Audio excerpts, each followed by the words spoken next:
Hi friends, இப்போ நம்ம சிறகடிக்க ஆசை பார்க்க போகிறோம். சிறகடிக்க ஆசையில் வந்துட்டு நம்ம மீனா வந்து நம்ம முத்துக்கே இன்ப அதிர்ச்சி கொடுத்துட்டாங்க. கோயிலுக்கு கூப்பிட்டு போனவங்க தாலி கயிறில் தாலியை போட்டு மறுபடியும் தாலியை கட்டுங்கன்னு சொல்லிட்டாங்க.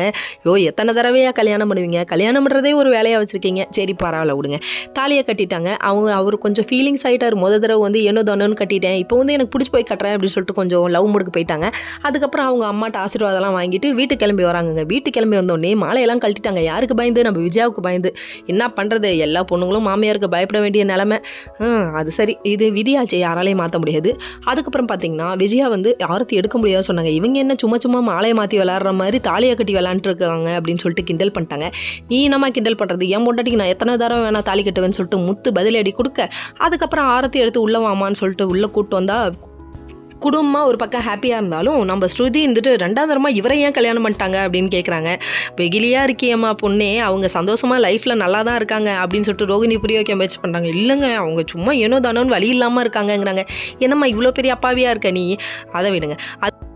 அதுக்கப்புறம் ஆப்பு யார் பக்கம் திரும்பும்னு நினைக்கிறீங்க? நம்ம ரோகிணி பக்கம் தாங்க. அதாவது விஜயா போயிட்டு அரை பவுனுக்கு இவன் தாலி எடுத்துட்டு ஓவராக ஆட்டம் ஆடுறாங்க. நீ உங்கள் அப்பாட்ட சொல்லி நிறையா வாங்கிட்டு வா, உங்கள் மாமாட்ட பேசிட்டியா, உங்கள் அப்பாட்ட பேசிட்டியாங்கிறாங்க. பேராசை பெரு நஷ்டமா விஜயா? இது என்னைக்கு தான் புரிய போதோ தெரியல. உள்ளதை வச்சு வாழை கற்றுக்குமாப்பா. நம்ம ரோகிணிக்கு உடனே பகீர்னு ஆயிடுச்சுங்க. இவங்க என்ன எங்கே சுற்றினாலும் நம்மள்ட்டே வந்து நிற்கிறாங்களேன்ற மாதிரி ஆயிடுச்சு. அதுக்கப்புறம் அப்படியே நம்ம மனோஜும் இதான் சாக்குன்னு சொல்லிட்டு என்ன பண்ணுறது, அம்மா போலேயே புள்ளைங்க, அவரும் வந்துட்டு நீங்கள் போய் கேளுங்க நான் பிஸ்னஸ் ஆரம்பிக்கிறேன் அப்படிங்கிற மாதிரி ஆரம்பிக்கிறாரு. ஐயோ அப்பா, அங்கே சுற்றி இங்கே சுற்றி என்கிட்ட வராங்களேன்ற மாதிரி இருந்தது. அதுக்கப்புறம் சிட்டி ஒரு பக்கத்து வசூல் ஆரம்பிக்கிறாங்க. யாருக்கிட்ட? நம்ம முத்துவோட ஃப்ரெண்டுக்கிட்ட போயிட்டு. ஓகே ஃப்ரெண்ட்ஸ், நெக்ஸ்ட் வீடியோவில் பார்ப்போம். பாய்.